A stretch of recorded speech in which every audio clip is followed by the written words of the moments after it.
Hello दोस्तों, नमस्कार। आज हम आप सभी को इस वीडियो में उत्तर प्रदेश पुलिस भर्ती बोर्ड की तरफ से जो दरोगा की भर्ती आई है उसमें ओटीआर और पूरा कंप्लीट फॉर्म कैसे भरेंगे, हम आपको इसमें स्टेप बाय स्टेप पूरा डिटेल एकदम अच्छे से बताएंगे। तो आप लोग खुद से यह फॉर्म को भर सकते हैं। तो हमारे वीडियो को ज़रूर लाइक कर दीजिएगा, चैनल को सब्सक्राइब कर दीजिए। तो सबसे पहले आप गूगल क्रोम पर जाएंगे। तो क्रोम पर आप सरकारी रिजल्ट.com पर यदि सर्च मारेंगे यहाँ पे भी जा सकते हैं, या तो उत्तर प्रदेश पुलिस प्रोन्नति बोर्ड के ऑफिशियल साइट पर सीधे पहुँच सकते हैं। तो मैंने सरकारी रिजल्ट.com पर वो सर्च मारा। पुराना वाला बंद है लेकिन नया वाला सरकारी रिजल्ट.com चालू है। तो इसमें देखेंगे UP police SI online form चल रहा है। तो यहाँ पर सेक्शन में जाएंगे, ऊपर दिख रहा है, नहीं तो आप जॉब वाले सेक्शन में जाकर क्लिक कर देंगे। क्लिक करने के बाद आपको पूरा फॉर्म मतलब आइकॉन खुल जाएगा। यहाँ पर डिटेल वगैरह सब कुछ दिया है। तो नीचे सबसे जाएंगे, तो यहाँ पर इसको नीचे जाएंगे, देखिए अप्लाई ऑनलाइन लिखा है, अप्लाई ऑनलाइन क्लिक हेयर। तो यहाँ से सीधा आपको ऑफिशियल साइट पर पहुँचा देता है। वहाँ थर्ड पार्टी वेबसाइट सॉफ्टवेयर द्वारा निर्मित सरकारी रिजल्ट.com है। कोई भी काम ऑफिशियल साइट से ही होता है। तो या तो डायरेक्टली आप ऑफिशियल साइट पर आ जाएंगे। तो ये देख लीजिए, ये पुलिस भर्ती बोर्ड का जो है ये ऑफिशियल साइट है। इसमें पूरा डिटेल लिखा गया है, इसको आप लोग ध्यान से पढ़ लीजिएगा। आवेदन का ईमेल आईडी वगैरह जो भी है। तो यहाँ पर देख लीजिए, ये इस सेक्शन में आपको ओटीआर न्यू रजिस्टर होता है, इसमें आप लॉगिन कर सकते हैं। तो हमको न्यू रजिस्टर करना है, तो रजिस्टर नाउ पर क्लिक कर देंगे। रजिस्टर वन टाइम रजिस्ट्रेशन मतलब ओटीआर का रजिस्ट्रेशन आइकॉन खुल जाएगा। तो इसमें आपको मोबाइल नंबर और ईमेल आईडी डालना पड़ेगा। ठीक है, मैं मोबाइल नंबर ईमेल आईडी डालेंगे, दोनों पर ओटीपी जाएगा। ठीक है, एक्टिव मोबाइल नंबर और ईमेल आईडी डालना है जिस पर ओटीपी आपको मिल सके।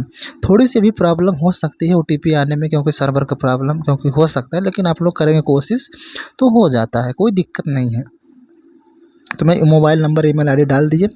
तो मैं दोनों पर सेंड ओटीपी जनरेट ओटीपी पर क्लिक कर दूंगा। देख लीजिए, जनरेट ओटीपी पर क्लिक किया तो आपके द्वारा ओटीपी भेजा गया। तो हमारे मोबाइल नंबर और ईमेल आईडी दोनों पर ओटीपी भेज दिया गया है। तो देख लीजिए, थोड़ा सा वेट करेंगे टाइमिंग। तो सेकंड चल रहा है। तो ओटीपी जैसे ही आएगा मैं इसमें एंटर कर दूंगा। अभी ओटीपी आने में थोड़ा समय लग सकता है, तो मैं ओटीपी को डालकर एंटर कर देता हूँ। ठीक है, अभी टाइमिंग देख लीजिए आपके सामने चल रहा है। तो बिल्कुल आपको इसमें पूरी सावधानी से गलत नहीं करना है। ओटीपी देखिए मेरे पास आ गया, मोबाइल नंबर का मैंने ओटीपी डाल दिया। तो इधर मैंने अब मोबाइल नंबर डालने के बाद दोनों साथ में ही डालना है। मोबाइल नंबर का डालना है और ईमेल आईडी पे जो आया है वो डालना है। उसके बाद आपको वेरीफाई पर क्लिक करना है। ठीक है, तो यहाँ पर ओटीपी मैंने डालकर क्लिक कर दिए, वेरीफाई पर क्लिक किया तो आपके सामने ऐसा आइकॉन खुल जाएगा। तो आपको यहाँ पर वेरिफिकेशन 3 मेथड से होता है, एक आधार, एक डिजी लॉकर, या आपके पास आधार और डिजी लॉकर दोनों नहीं है तो तीसरा ऑप्शन खुलता है। तो आप जो भी आपके पास है तीनों में से कर सकते हैं। आधार वाले पे थोड़ा आधार वेरिफिकेशन में ओटीपी जाता है, तो यहाँ पर अंडरटेकिंग पर क्लिक करेंगे, फिर नीचे आपको तीनों में से किसी एक पर क्लिक कर सकते हैं। मैंने आधार वाले पर क्लिक किया।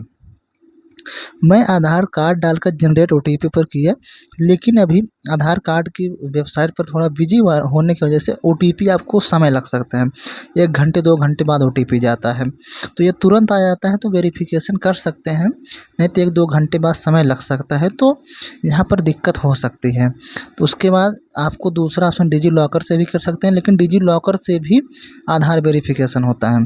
तो आधार के द्वारा ही उस पर ओटीपी भेजा जाता है। तो वहाँ पर भी सेम, दोनों में सेम चीज़ें हैं। एक ही ऑफिशियल साइट मतलब आधार जो ऑफिशियल साइट है वहाँ से वेरिफिकेशन के लिए ओटीपी भेजा जाता है।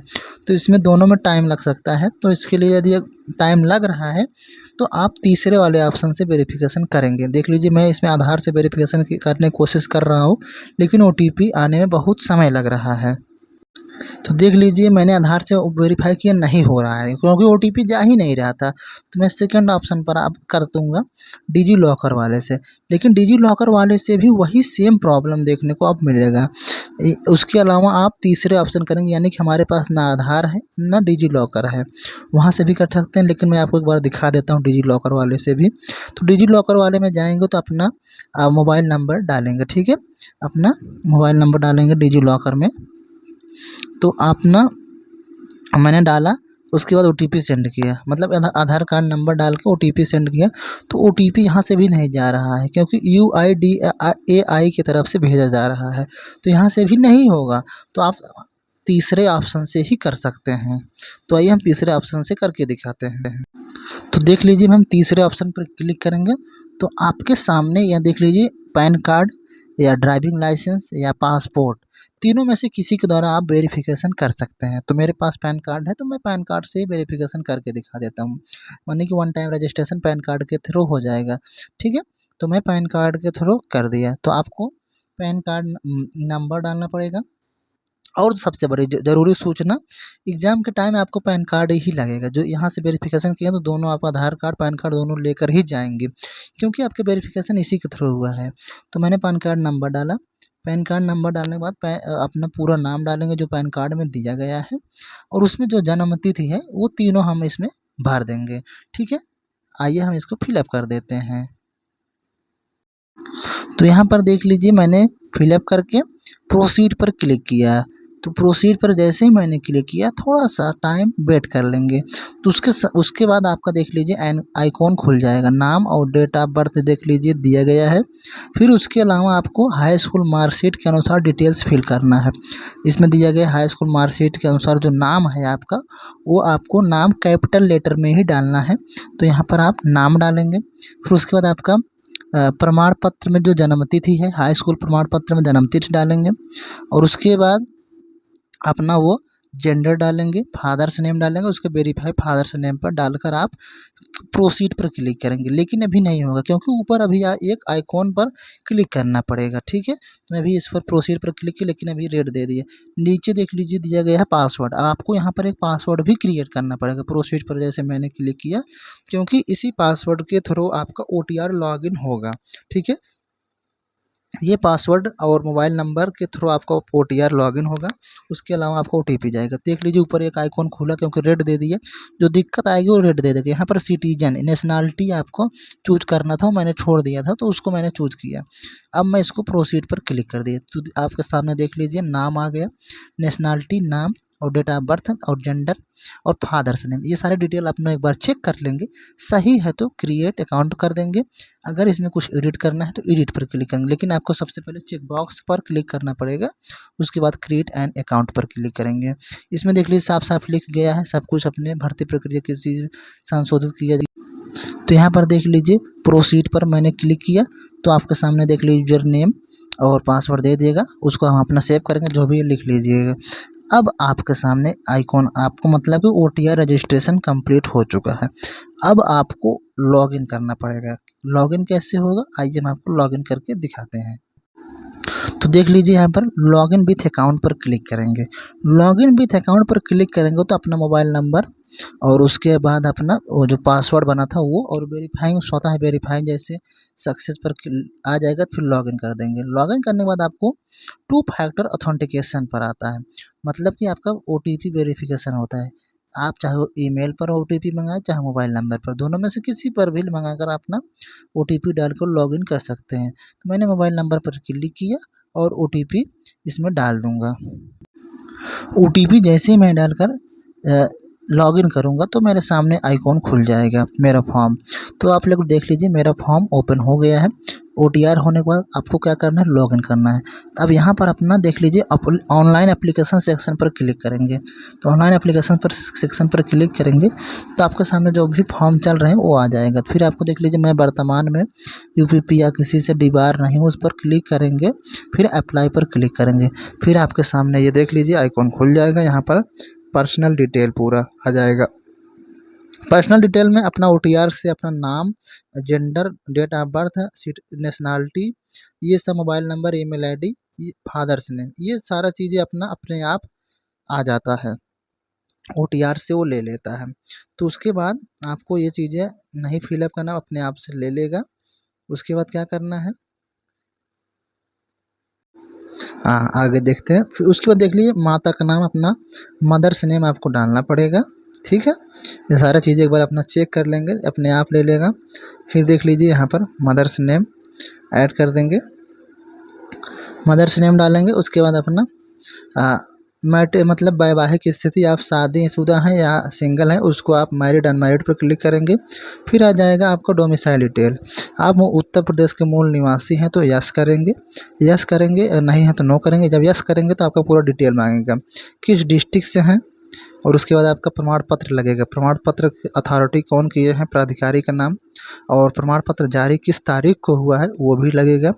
और प्रमाण पत्र का जो जाति निवास प्रमाण पत्र, डोमिसाइल मतलब मूल निवास, तो उसका जो आवेदन संख्या है, एप्लीकेशन नंबर, वो लगेगा। उसके बाद आपका प्रमाण पत्र क्रमांक लगेगा, यानी कि डोमिसाइल सर्टिफिकेट नंबर लगेगा, उसके बाद ये एप्लीकेशन नंबर दोनों लगेगा। तो ये डोमिसाइल डिटेल हो गया। फिर उसके आगे आएगा कैटेगरी से डिटेल्स। कैटेगरी डिटेल्स में यदि आप अनरिजर्व डालते हैं तो कोई प्रमाण पत्र नहीं लगेगा। EWS, SC, ST, OBC, OBC non creamy तो आपका प्रमाण पत्र लगेगा। तो मैंने देख लिया OBC नॉन क्रीमी पर क्लिक किया। तो उसके बाद आपका आ जाएगा कौन से डिस्ट्रिक्ट से है, मतलब कि सर्टिफिकेट किस डिस्ट्रिक्ट से इशू हुआ है। तो अब उसके बाद अथॉरिटी मतलब प्राधिकारी का नाम आएगा, तहसीलदार, SDM जो भी होते हैं वो। उसके बाद किस डेट को जारी हुए, मैं पहले बताया था अप्रैल के बाद का ही इसमें लगेगा, ठीक है। तो अप्रैल के बाद अभी समय आप लोग बनवा लीजिएगा। डेट वहाँ पर डालेंगे, फिर आवेदन संख्या डालेंगे, प्रमाण पत्र क्रमांक डालेंगे, इतना सब डिटेल इसमें फिल कर देंगे। इसके बाद आपका आ जाएगा एड्रेस डिटेल। ऊपर कर देते हैं एड्रेस डिटेल में, आपको देख लीजिए। तो यहाँ पर देख लीजिए एड्रेस डिटेल। एड्रेस डिटेल में सबसे पहले अपना स्टेट, स्टेट के बाद अपना डिस्ट्रिक्ट, ये सब सिलेक्ट करने को आ जाएगा, भरने के लिए नहीं आएगा। फिर उसके बाद अपना पता मतलब विलेज और पोस्ट डालेंगे। उसके बाद अपना थाना, उसके बाद पिन कोड, ये हो गया आपका करस्पॉन्डेंट एड्रेस। और परमानेंट एड्रेस यही सेम है, तो आप नीचे इस आइकॉन पर मतलब कि ब्लू टिक टिक मारेंगे बॉक्स में, नहीं है तो अपना जो परमानेंट एड्रेस है उस पर हम उसमें फिल कर देंगे। उसके बाद अपना स्टेट डालेंगे, उसके बाद अपना डिस्ट्रिक्ट डाल के अपना नेक्स्ट कर देंगे। सेव करेंगे तो सेव ही हो जाएगा इसी पेज पर, नेक्स्ट कर देंगे तो सेव और अगला पेज दोनों हो जाएगा। तो मैं इस पर जैसे नेक्स्ट करूँगा तो अगला डिटेल्स आ जाएगा, ठीक है। अदर डिटेल्स में सेकंड पार्ट में अदर डिटेल्स में 3 ऑप्शन आएंगे।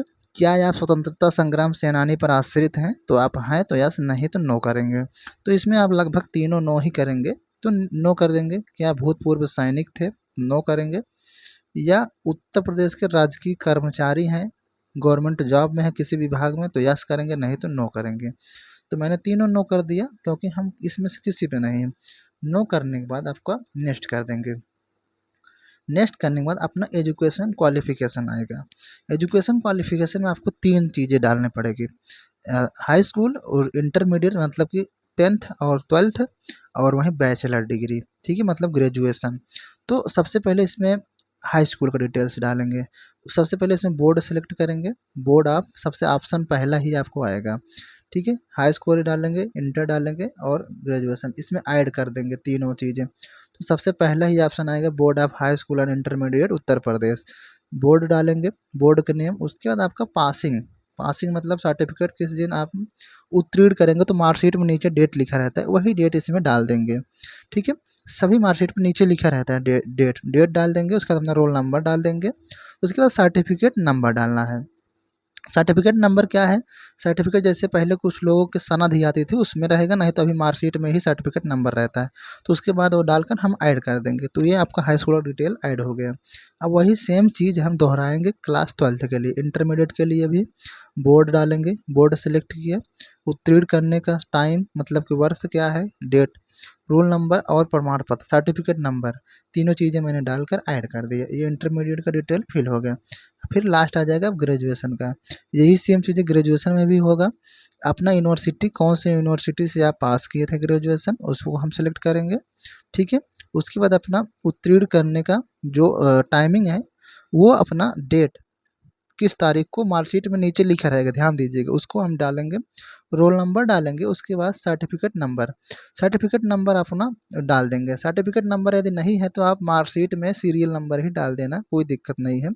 लेकिन सर्टिफिकेट ज़रूर, मतलब कि डिग्री, सर्टिफिकेट को ही डिग्री बोलते हैं। तो तीनों चीज़ें मैंने डालकर नेक्स्ट कर दिया, मेरा डिटेल फिल हो गया। अब आपके सामने डॉक्यूमेंट्स अपलोड वाला ऑप्शन आएगा। इसमें आपको देख लीजिए कास्ट सर्टिफिकेट लगेगा, सभी चीज़ें पीडीएफ में लगेंगी, 1 एमबी से ज़्यादा नहीं होना चाहिए। और आपको लाइव फ़ोटो कैप्चा लगेगा। तो कास्ट सर्टिफिकेट लगेगा, डोमिसाइल सर्टिफिकेट लगेगा, 10th मार्कशीट और 10th सर्टिफिकेट अलग अलग अपलोड करना पड़ेगा। वही सेम चीज़ 12th मार्कशीट 12th सर्टिफिकेट अलग अलग, और ग्रेजुएशन मार्कशीट ग्रेजुएशन सर्टिफिकेट अलग अलग। और सर्टिफिकेट और मार्कशीट में मैं अंतर यह बता दूं, पहले हाई स्कूल इंटर में देखे होंगे मार्कशीट अलग आती थी, सनद ही जिसको बोलते थे, वही सर्टिफिकेट है वो अलग आती थी। लेकिन अभी क्या है कि नए वाले में दोनों साथ में आता है, तो सेम चीज़ें दोनों में अपलोड कर देना है। ग्रेजुएशन वाले ज़रूर ध्यान दीजिएगा, ग्रेजुएशन में आपको मार्कशीट दोनों में नहीं अपलोड करना है। यदि आपके पास डिग्री सर्टिफिकेट नहीं है तो तभी मार्कशीट अपलोड करिएगा, ठीक है। तो अभी मेरा तो यहाँ पर देख लीजिए मैंने सारा चीज़ें अपलोड कर दिया। ये सारे सर्टिफिकेट आपको पीडीएफ में ही अपलोड करने हैं, 1 एमबी से ज़्यादा ना हो।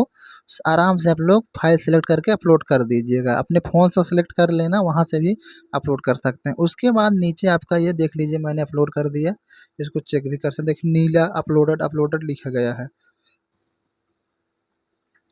तो आराम से इसको कोई दिक्कत नहीं, अपना पीडीएफ में ही फॉर्मेट में ही अपलोड करिएगा, आराम से अपलोड हो जाएगा।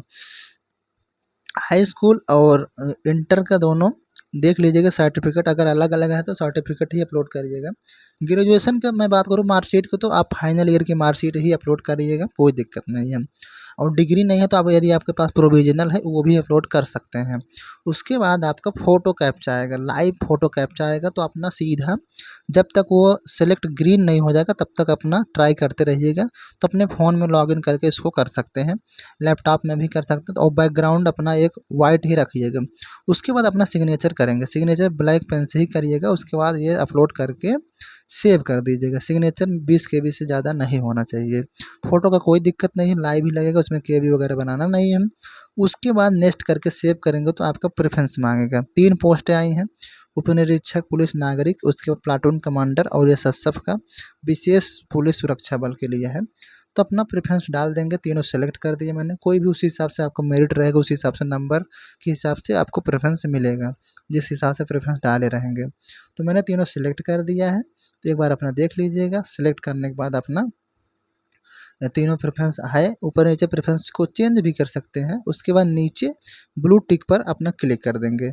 उसके बाद आपके पास अधिमानी आहारता, मतलब कि अलग से कोई क्वालिफिकेशन है, तो जैसे ओ लेवल हो गया, तो तो जैसे इसमें अलग से है तो ओ लेवल हो गया, ट्यूटोरियल आर्मी हो गया, एनसीसी कैडेट हो गया, ये सब मेरे पास नो था तो नो कर दिया, नहीं था तो नो करके अब आपका फाइनल सबमिनेशन की तरफ बढ़ रहे हैं।